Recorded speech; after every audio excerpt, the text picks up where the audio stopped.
31st night, এটা আইনগতভাবে নিষিদ্ধ হওয়া দরকার।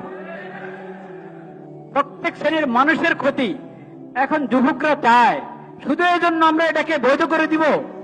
এটাকে আইনগতভাবে নিষিদ্ধ করা দরকার। যদি সরকার মানুষকে ওই পথে চালাতে দেয় যে পথে মানুষের ফায়দা, তাহলে এটা করবে। আর যদি মানুষকে মানুষের তালে চালাও, তাই মানুষকে মানুষের তালে চালাতে দাও, তাহলে আমরা নিজেদের ইচ্ছা মতো ক্ষমতা চালাতে পারবো। এটা ইসলামের শিক্ষা না। মানুষের মর্জিতে হাত দিও না। জনগণ না বুঝে কত কিছু চায়, সেটাই তো তুমি করতে দাও, তাহলে তোমার দরকার কি?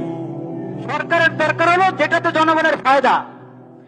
দেখেন, জনগণকে তাদের মন মতো চলতে দিয়ে উল্টা তাদের উপরে জুলুম করতে থাকে। এটা হলো সরকারগুলোর নীতি। আমরা মনে করি যে জুলাই আগস্টের আন্দোলনের পরে যে সরকার এসেছে, সেই সরকার এমন হবে না। সেই সরকার হবে যেটাতে জনগণের ফায়দা কিভাবে পরিচালিত করবে।